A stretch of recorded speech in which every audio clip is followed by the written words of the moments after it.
so glad that you could be here. My name is Jason Ledlow, Trevor Nelson. I am coming to you from the great state of Arizona.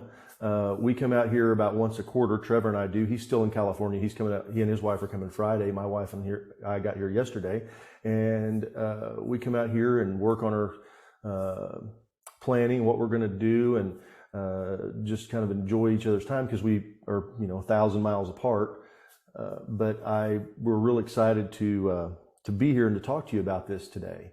And so before I go any further, though, we do have something. We do ask that you would pay the fee. Please, whether you see this live, whether you see this as a recording, audio, we ask that you would share this with somebody in the nonprofit. That's the only thing we ask.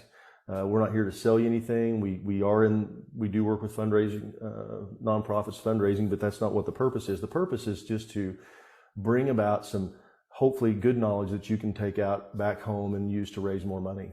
So we're really excited to be here. Oh, and stay to the end and win a prize. And I'm sorry it's a little echoey where I'm at. So if it just I'm sorry, it just where I have to do it today.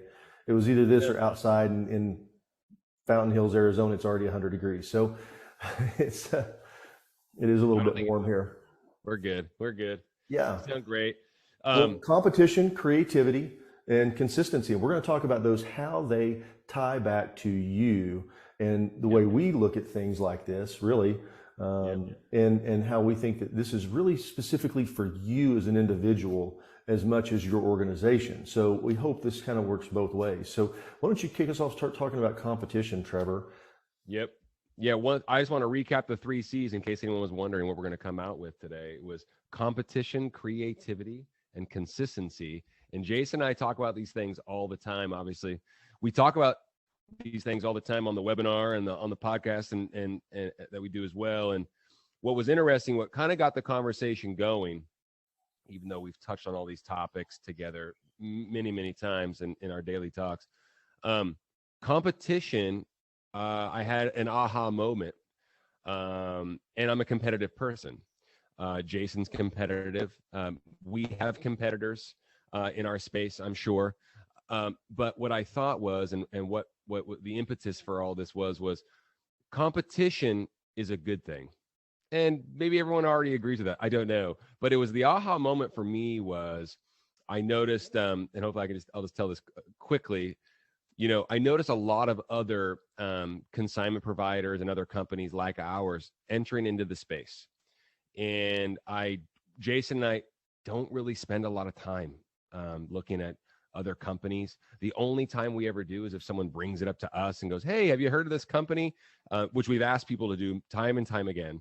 And we'll say, yeah, we respect them and they do a great job. And typically they have things that we don't have, and that's totally fine. And we work well together, and we have partners and friends that I would honestly classify as competitors, I suppose.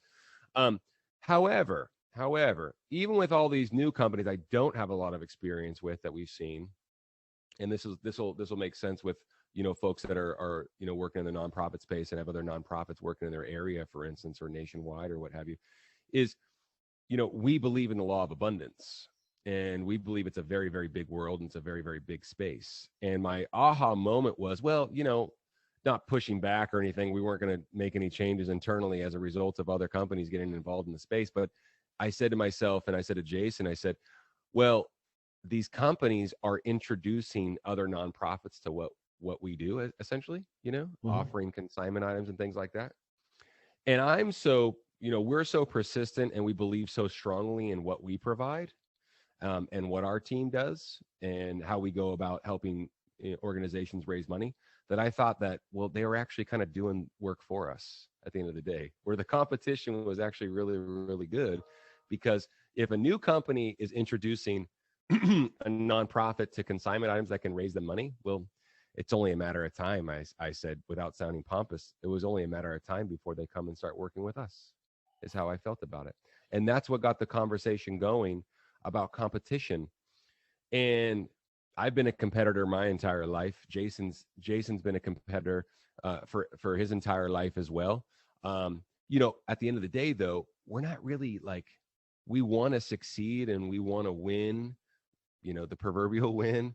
And we want, to be happy, and we want the people around us to be happy, the people that work with us and the people that we get to partner with. and we want them to be happy. But at the end of the day, the competition is really, really good for all of those things because it'll bring out the best, Well, right? I want to just touch on that for just a second, because Yeah. I think that, the crux to this is, if there's only one company, everybody has dealt with, the power company, the gas company, the monopolies that we have that we have to deal with. Well, they don't have to do it better because they're the only game in town. Totally. And you've got a lot of folks out there, places, and speaking in the nonprofit world, when you're out there and there's lots of great organizations where they can go they can give their money to, well, you need to do it better. If there was only one place, well, nobody would have to do anything. You just stand there and wait, and they don't just watch it come in, because there's no other alternative. And for us, doing what we do have to do it better. We have to have a high level of service and delivery. And we think about this on a daily basis, because it does make a huge difference. It just does. And I think that's where it comes in. I want to give, Trevor brought up an example the other day, was the top 2 triathlons, because Trevor just did one last week. I did one about 3 months ago, triathlons. The top best 2 in the world the best triathletes in the are world training partners. They compete against each other, but they train together. They push each other. Last night, for those of you that know tennis, or maybe you don't know, the U.S. Open in tennis is going on right now, and I probably saw what I think is probably the best tennis match I've ever seen. Yes, really good. 2 young, a 19-year-old and a 21-year-old, were going at it for over 5 hours, 5 sets, came right down to the end, to the last set, to win this thing. And they were hitting shots and doing things that I've never seen on a tennis court. And John McEnroe said, these guys have just changed the way tennis is played. Yep. Wow. And holy cow, it was amazing. And those 2 guys are great friends. They very much compete hard against each other. They do train together somewhat, I understand, but they make each other better. They raised the game because they were so good. And so my thought about competition is, look at it is, to reframe it as a positive, because so many people in the nonprofit space, I have heard this personally myself. Why is she talking to my donor? I'm like, well, why wouldn't she? Why wouldn't you? I mean, you don't have a monopoly on them. Yep. So for us, instead of thinking about it, oh, hey, maybe we should need to be reaching out, talking to them, learning from them. How do you deal with this? Because in the world of space of raising money for nonprofit to serve, we know that a lot of nonprofits really work together very well. Yep. Just like what we do in our space, we play very well with others because it's a big sandbox. And I think that's really the key, is to reframe this idea of competition. That's going to help us raise the boat, because it raises all boats. Because the more money that comes in, that's donated, that comes in, the more good that's done, the more it's going to benefit your organization. We see that completely. Really, the more people that are out doing this, the more it helps our business. So it raises all boats. Well, it just raises awareness of what's going on. Yep.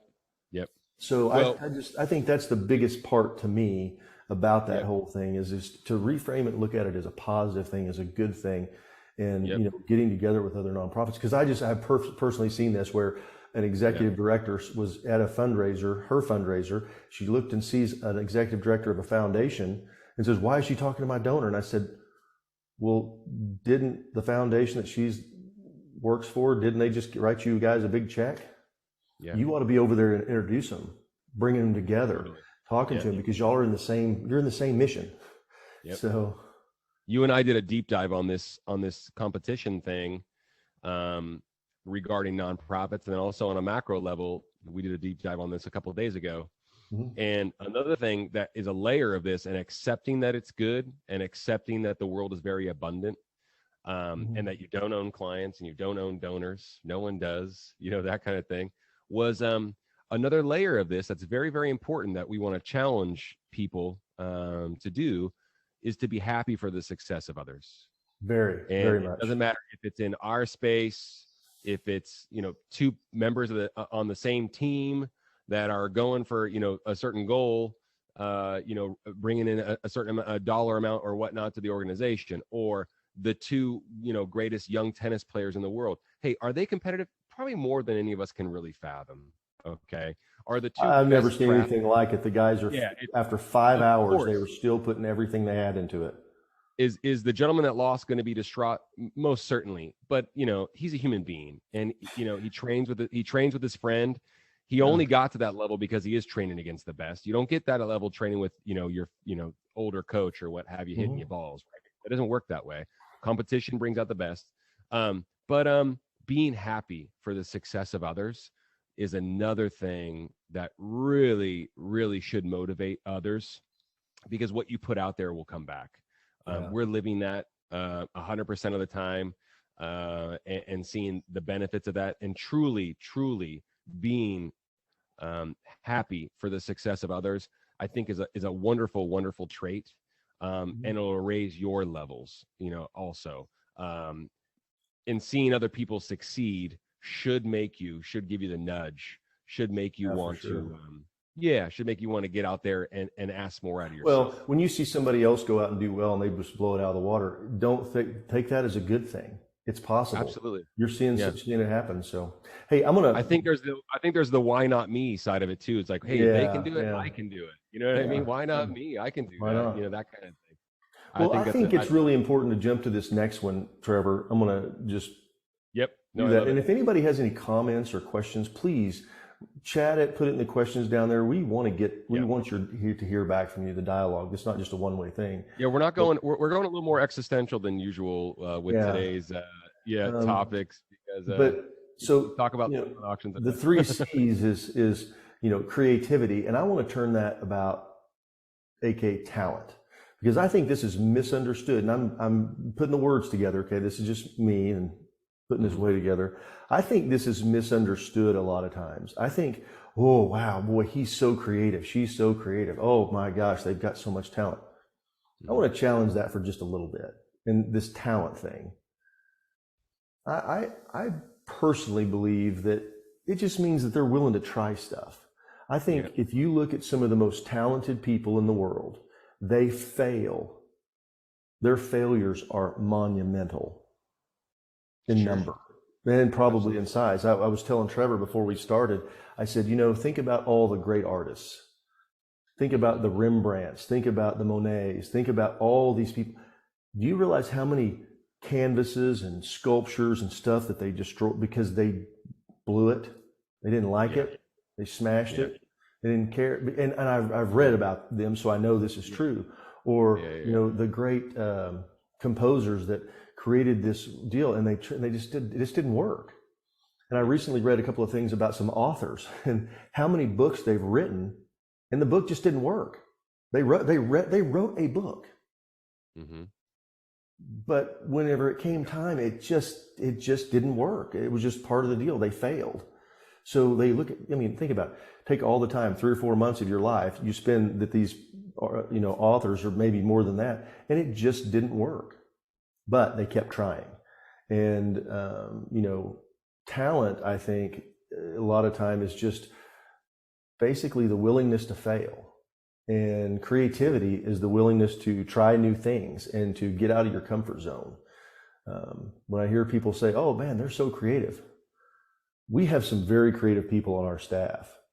And the reason that they're creative, because they're willing to put it out there and have it torn to shreds, basically. Yeah. I think that fundraising. I wrote down something that was impressionable to me. I think fundraising these days also dictates that you take chances. I think fundraising these days dictates, and we're seeing that because of what we're observing, with our clients and the different organizations that we're able to partner with, and seeing folks hit it out of the park. Fundraising today, and it will be the same next year, and so on and so forth. Fundraising today dictates that you get creative, because of competition. Because of competition.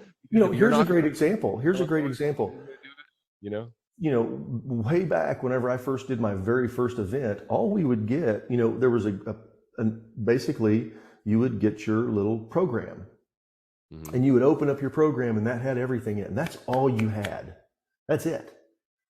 There was no overhead projector. If it was very rare. There was no video, very, very little of that. It was mostly you'd open up your program, here's your fundraising, here's your stuff. Well, then we started doing things like the overhead. So all of a sudden you had to have this big projector, with the big screen to show what was going on. Well, then we advanced and we started doing video, and you had a video that you would use in video. And now we're seeing these smart walls. The whole entire wall is just completely changing, to keep people's attention. Yep. Then, I remember whenever they started with computers program, for what I was going to say is software for fundraising. Yep. Honestly, kind of sucked at first. Was it iPads or iPods or something? Well, they would take iPods, literally, they'd have boxes of the iPods. They would hand them all out. They have these towers set up inside the room. I remember this. It's so crazy. But people are getting it, and they didn't know how to even operate it. But they kept trying, they kept working, and they eventually broke through. And then when everybody started carrying a smartphone, we realized we didn't have to give anything out. Everybody already knows how to do it. So it's made it so much better. So much more money is being raised. And it is because technology changed. So you had to be willing to get out of your comfort zone. And I still, to this day, hear people say, well, we're going to do it the old fashioned way with paper. We hear people say that we're going to do it the way we did it in 2019. We haven't had an event in 2 years. And that we're very careful with how we talk to people, obviously, because we don't want to come down on folks too hard or anything like that. But if someone asks, we'll share our opinion. But we've got enough experience now of what's going on now, what people are used to, what they're doing. And you're going to have to continue to do that. As time goes on, you're going to have to continue to advance to try new things. If you've had your events been the same way for the last 10 years and you're wondering how come you were raising $100,000 at the event and now you're only raising 60, which if you add inflation into it over 10 years, that means you're probably raising about 30. Yep, different ballgame. Maybe it's time to try something different. And that's why I say the whole thing with creativity. Oh man, they've got somebody, their director of development is just so creative. They just have such a talented staff. We just don't have anybody. I'm just not that smart. I'm not that creative. That just makes me want to hit my head against the wall, because that's just, the reality is it may be harder for you. You may have to try it, fail 10 times versus 8.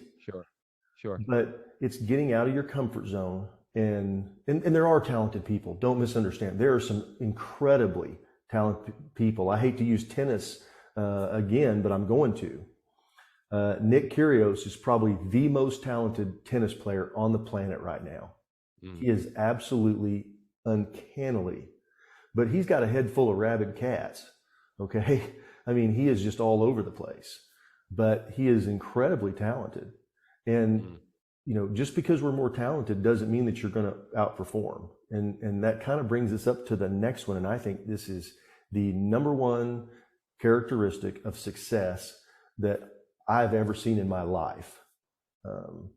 We've seen this borne out with our efforts and what we do here. And that's this. Yeah. Which is also AKA persistence. Yeah. Discipline. You can call it all these things. I think it's fantastic. You have a saying where it always outperforms talent and creativity over time. I think, if you're willing to do the work, especially these days, right? Especially these days where, it is so competitive out there right now, super competitive. People want it. People are vying for attention left and right. And it's difficult to acquire people's attention. It's difficult to hold it.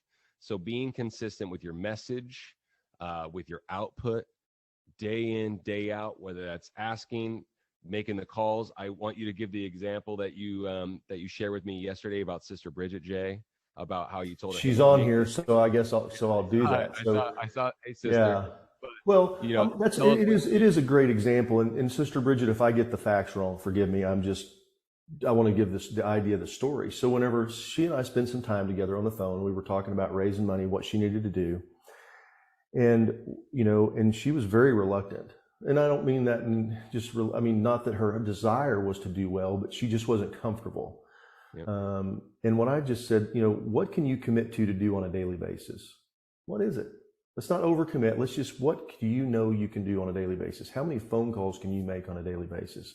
I don't remember what we agreed. It was 3 or 4 or something like that. And I said, okay, so every day by noon, you're going to do 3 calls.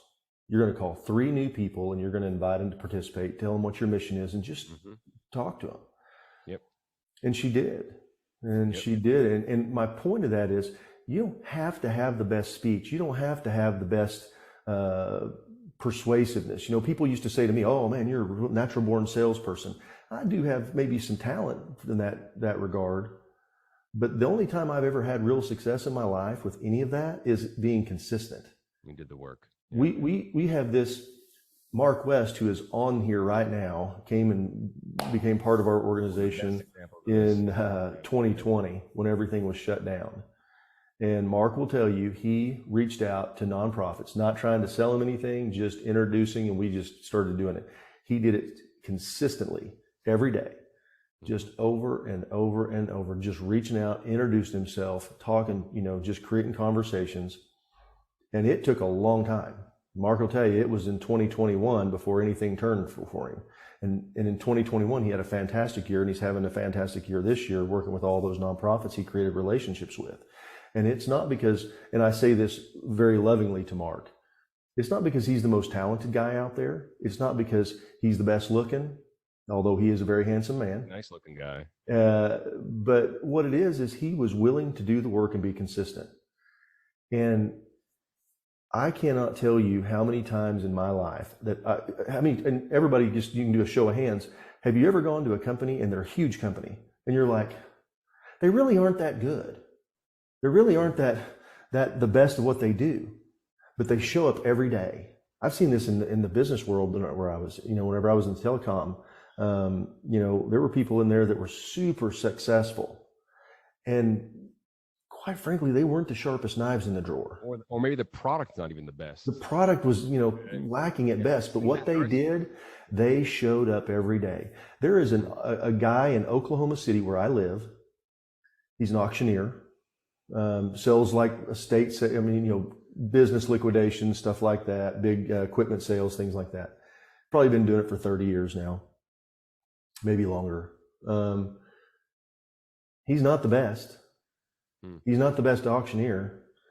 He's a little bit kind of goofy in some ways, but he is consistent. Every day, he's consistent, persistent, and just keeps on going. And it does. I had a guy tell me a long time ago, persistence overcomes all resistance, and it does. If you just continue on. I bleed these points into discipline a lot of times too. And Jason and I have this conversation a lot. And I'm very opinionated about discipline, not because I'm the most disciplined person there is, because I'm not. But I've lived disciplined periods of my life. And people are always talking about motivation or inspiration and things like that, like Iron Cowboy and his whole team. They're like inspiration. No, we're talking about empowerment. We're talking about empowering people. We don't talk about inspiration, because you can go on Netflix and watch something inspiring, and it might give you a jolt. I don't know. I think motivation doesn't get you up in the morning. That's my opinion. I don't think motivation gets you up in the morning. I think discipline is what gets you up in the morning. And, I've heard boxers say, discipline is doing something, that you hate, but doing it like you love it because you know what the outcome's going to be because you bought in, kind of thing. So that bleeds into consistency. And I think that we throw around things, like I said, like inspiration. It's great. Hey man, there's inspiring stories out there all the time. And I really appreciate that. But when it comes down to sharpening the pencil and getting the work done, you have to be disciplined because we have loads of motivation. You can go on Instagram and get motivated or whatever you want. If you want to get fired up and get all excited, just give me a call. We'll sit there and spend 10 minutes on the phone. I'll get you all jacked up, ready to go. Yeah. But once we hang the phone up, and I've been around people like that, super inspirational. Man, I'm feeling good. Go to hear one of those big speakers, motivational speakers.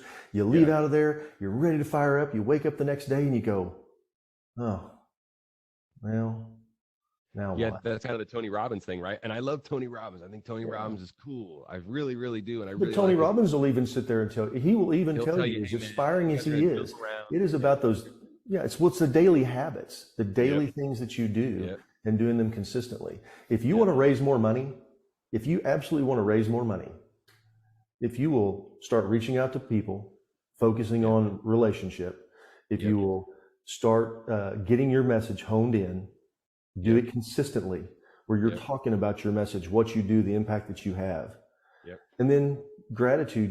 Being thanking the people that are helping you. You're going to raise more money. It is a Absolutely. proven fact. Absolutely. Yeah. And being Am I creative, wrong, like you Sister Bridget? Are we wrong? said.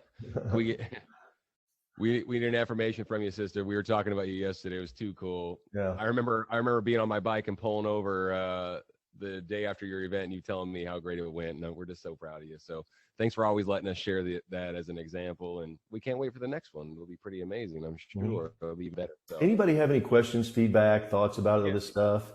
Something specific? She Once said again, we're everybody, correct. this She is gave not. us an affirmation. Thank you. Yeah, yeah. Thank you.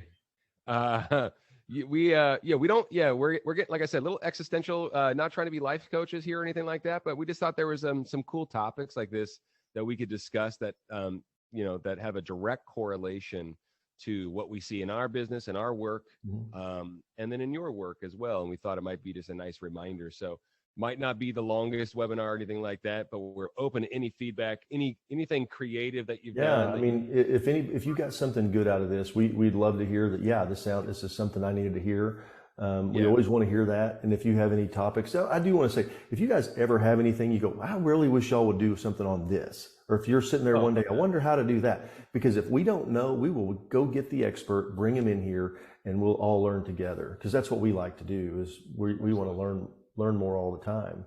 Yeah, and I want to like also digress a little bit back to the creativity thing, because we talk about being creative at events and with your messaging and everything, and how you go about things. We talk about that pretty much every week on the webinar. I think we bring it up at least once, right? It seems like that's the trend, and Yeah. it doesn't mean it does have a layer of riskiness to it, but it doesn't mean being aloof and doing crazy stuff. I will also say there is a lot of value in success. There's a lot of value in learning what doesn't work as well. Um, I think there's a tremendous amount of value in having a short memory. So when you are taking risks and you are being creative and they don't work, don't beat yourself up. It's really okay. Having a short, Yeah. hey, you can have a short memory about the wins too, and just carry on, and you're going to do just fine. We catalog what works and what doesn't, but don't dwell on it, and don't be afraid. You know what I mean? Don't be Mhm. afraid to try a couple new things. Don't be afraid to pick up the phone and call someone you've never called before because you've had some insecurity about it or whatnot. Um, one really cool thing that we do, and we share these examples all the time, is the conversations that we have with organizations before they do something like that gives them pause, or gives you a little bit of fear, or makes the hairs on the back of your neck stand up. You know what that means? Those are nerves, and you're nervous because you care. You know what I mean? And so Yeah. we're always available before you start making those kinds of calls and those kinds of pitches, so to speak, or asks, or adding something to your silent auction you've never done before. Reach out to us and ask us, not because we're experts or because we think that we are, but we're happy to help.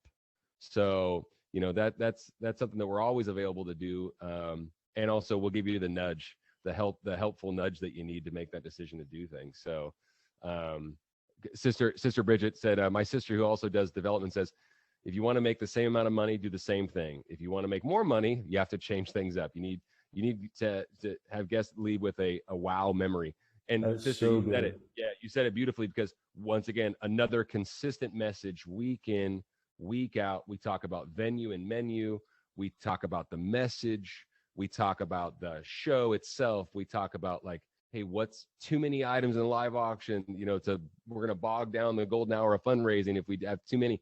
And, like, what's the right recipe? Because at the end of the day, yeah, you're being interviewed, right? We talk about the law of abundance. There's a tremendous amount of money in the system right now. There's a Oh yeah. tremendous appetite to give. That's why certain organizations don't own donors. If someone has capacity, they give to multiple organizations more often than not. More often than not, they do. Are they choosy about who they give their dollars to? Absolutely. were probably really, really deliberate on how they acquired that financial status and that wealth, obviously. So they're going to be deliberate for sure. So expect that. But being creative with your events and making sure they don't look like they did 4 years ago, it's probably a really good idea. It's probably a really, really good idea.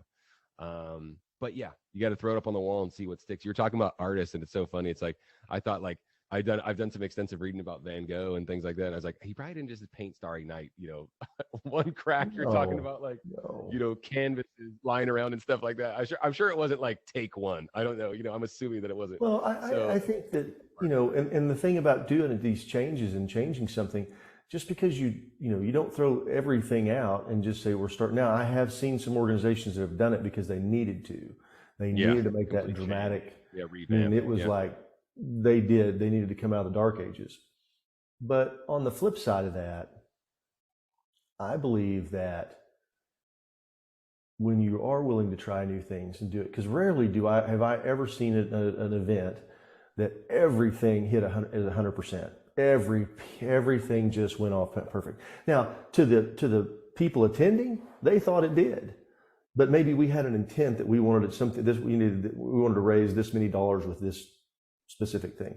I really think that you've got to, be willing to put yourself out there, and I mean, in a thoughtful way. Let's not just go wild crazy and we're just doing something. Burning money and everything. You want to be different. Yeah.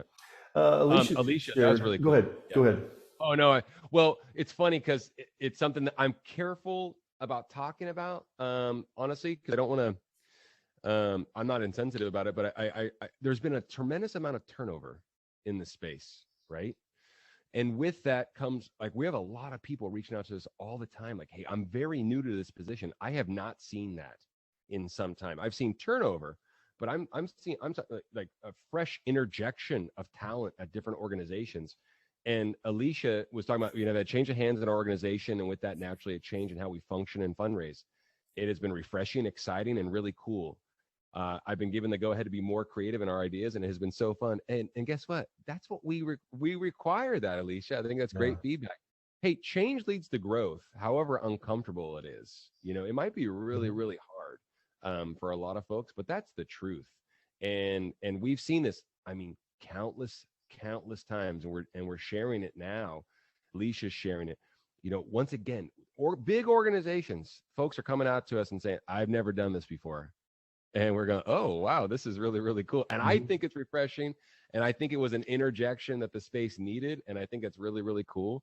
I think it's kind of part of what's come out of, where the world has been for the last couple of years. And hopefully, obviously we want happiness to be at a premium when you're in your position and things like that, and be fighting for something that matters to you. And I think that's really, really exceptional. And it's evident, and it's happening all over the place. I think it's going to be more and more seldom that we see someone say, oh yeah, this board member that's been on the board for the last 10 years won't let us use this, or this committee member won't let us use that, or this person that used to be the ED sitting on the board won't let us do this. Like, well, hey, listen, sometimes there's power in numbers, and you can get louder than that one person and show them the proof. You know what I mean? And we're not saying this just for the sake of being creative and artistic, in your fundraising endeavors. It's working. It's really, really working. So, okay, this is funny, Jay. Full circle. Competition. Competition is really good for consumers. Donors are consumers. Consumers win when there's competition, okay? So if that means we're sharpening our skills, who's going to win? The donors. But they're also smarter than they've ever been. Consumers and donors are actually smarter than they've ever been, regardless of what's going on with how much time people spend on electronics and all that good stuff. They can really sniff through what, right? And they can detect it. So it's forcing people to be better with their messaging. It's forcing people to be more creative and to make changes. It's forcing them to be better with their messaging, better the way they serve their clients, the people that they serve with their dollars.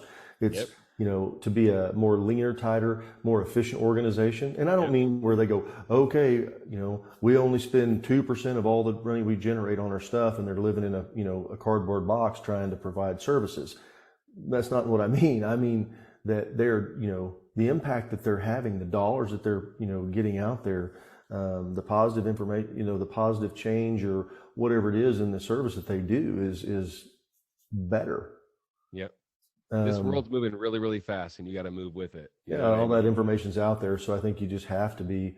willing to, get out there and do the hard work. We've had to do it multiple times. In 2020, we had to really change everything. True story. I mean, Yeah.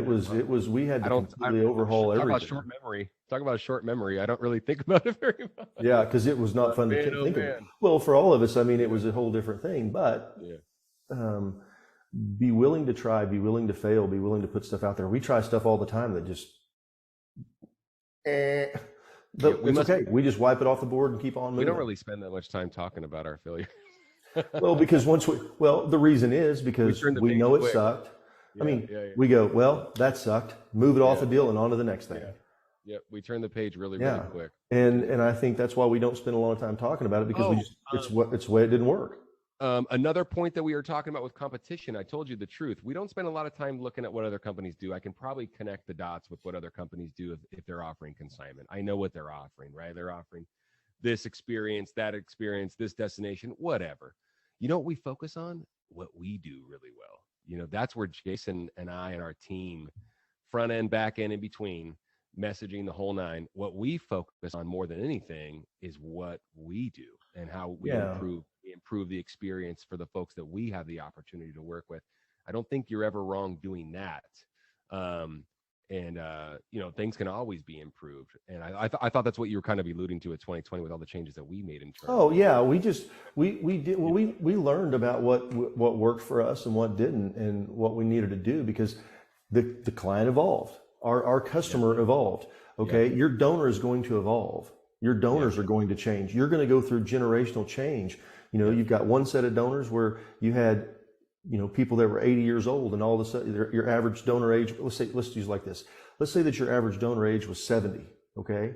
And now you look up one day and you go, holy cow, our average age is now 50. That's a completely different generation. They think about stuff differently. The way they see things differently. The ones that are coming in, we talked about this a lot, a couple of years ago, several years ago, before everything went haywire, talking about the next generation of donors. They do think differently. They're more likely to give $5 for something at the coffee shop than they are to give. They think differently. So to that point, I also want to say something that's a trend with us as well, is like it's once again half as long when it comes to our messaging. We think less is more. And Jason and I, since we've met each other, have been talking about removing things like friction points. He's one of the people that taught me the importance of this, is removing the friction that it takes for people to create an action, right? Mm-hmm. And to say yes or to give. So we talk about people with their elevator pitch when they're talking about what their mission does, and say, we're once again, half as long. You're raising money for this, but tell them where that money goes, and tell them, how many kids, we always say that, like, how many kids that puts on the football field, or how many kids that puts in a camp or whatnot, or how many people does that serve? We were having a really great conversation with someone a few weeks ago about they're serving at-risk individuals, homeless individuals and whatnot. And they're like $1,000 a room. And we're like, okay, great. Tell people that, if every $1,000 puts this room, it lights this room up and creates everything that we need for an entire year. How many rooms would you like to sponsor? How many rooms would you like to underwrite or whatnot? We're looking to raise this much money. So you tell people that, keep the message succinct, and remove the friction, make it very, very easy for them. I think that's really, we were talking about demographic. And the part that does allows you to be consistent. When you get, for sure, we deal with this in our own organization. We just had a change with our booking specialist, and I said, this goes through one person, and it's not me, because if Beverly asked me a question, and Sister Bridget asked me a question, and Calvin asked me a question on 3 different days, I'm liable to give you a little different answer. It's not because I'm trying to be disingenuous or I just don't care. It's just my thought process, the way it works. But because I don't have it written down and I don't have this process and deal. And so we changed our way we do process is we put this out together, and then it doesn't, you don't just randomly call Jason. It's going to be, go back to, what do we have in our base camp? What's in the file? What's the process and procedure? Yep. The reason we have to do it is for consistency. Yep. Because we want to be consistent That's why consistently persistent, and we know that's the key, because as different individuals that are in our organization have different levels of talent, we don't want to, the most talented person is not necessarily the most consistent. Sure. And so we want to push that out as much as we possibly can. So I really, all this stuff, we could just go on and on and on about it. And we're not going to do that. We're going to wrap it up. But I hope this has been good for everybody. Any last questions, comments? Yeah, any feedback or anything like that, or personal anecdotes that you'd like to share would be really, really cool. We will get to a winner. And I've already got it. The winner has been drawn. It's up. I feel like we've won. Yeah, we do every week. Okay. And one of the things that we, even doing this webinar, we decided that no matter what, we were going to do it every Thursday, 12 Central. Yeah. And I think we missed like we've shut down twice. We've not done it twice. Christmas and Thanksgiving. Yeah, so 84 weeks, we've missed 2, and we didn't miss them. We just took off because it was holidays. So, well, I was cooking. I was cooking. Well, we actually moved that week up. It was the week of Christmas. You remember? We actually moved it up that week. Oh, I don't recall. Yeah, probably because we've done 82 of them. Mm-hmm. And I have a short memory. I've got a winner, and I just want to say congratulations to Julie Brim. Julie, you have won a experience that you can use for your nonprofit to raise more money. Yeah, very fun. Very fun. Oh yeah. Sister Bridget, we'll do that. We will absolutely do that. We'll do that on probably maybe in the next couple of webinars. We've got some really cool guests. We've got a really great topic. I want to get this we've got it set up. It's not on the board yet, nailed down. If we can, it's going to be next week. And then, so within the next 2 or 3 weeks, we'll definitely get that. I think that's a great topic to bring back up. Yeah, we're really, really persistent and opinionated about sponsorship and underwriting, and that definitely needs to be. Well, you've got to do it. I mean, if you want to be competitive and you want to compete and you want to raise more money, that's what you've got to do. Well, if you see an organization where someone underwrote the audio visual for $10,000 and didn't have to pay for it, and you go to their event and you ask where they got it, but they said, "Oh no, it was presented by company XYZ." Well, you just left $10,000 on the table, at your event, so it just makes sense, So that definitely. Yeah, well, and it's just more ways again as competition as you see those things, and I think it's really great whenever I hear somebody, "Hey, I was at an event and I saw they did this. Can you talk us through how to do that?" Absolutely, we're happy to, because it works, and we would find those new things and those new trends. Caribbean craze. 20 years ago, I would have never thought of selling one trip 25 times to an audience. It would have never dawned on me to do that because it wasn't available. Well, now it is. Things like golden ticket raffles, consolidating, really making the live ask. I did one time. I mean, people used to not even do it. Now they do it all the time. It's kind of like charity auctions. 25, 30 years ago, they weren't done very often. All of a sudden now they're done, there's one every week or 50 every week. Yep. So, hey, thanks everyone so much for coming. Yeah, we really appreciate you. We will be sending out the invite for next Thursday here in the next week. We've also got a cool podcast that we did that we'll be rolling out here in the next day or two, if not today. Mm-hmm. So check that out. That's called Hey Nonprofits Raise More Money, and it's wherever you consume podcasts. You can take a look at that and subscribe, download, share, rate, review, share with someone you know, share with someone you love. Yeah, and they're, just so you know, they're never more than probably 15, 20 minutes. Super short. We try to get a really good thought, really dig down on it. We have random guests from time to time. We just did one here a while back. We had a high school basketball coach. Yeah, that's really cool. He talked about keeping your ships in order. Cool message. Yeah. Really cool message. And so everyone check that out if you don't mind, and share with someone you know. And can't thank you all enough for coming. Jay, you brother, fantastic. I'll see you soon, man. We're going to eat a bunch That's right, man. I'm ready for you guys to get out here.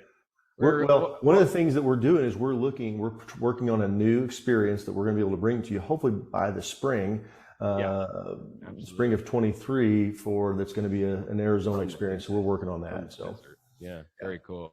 Exciting. Hey, thanks everybody. Good to see everyone. Thanks so much. Have a great Thursday. Have a great weekend. We'll see you all next week. Thanks. Bye.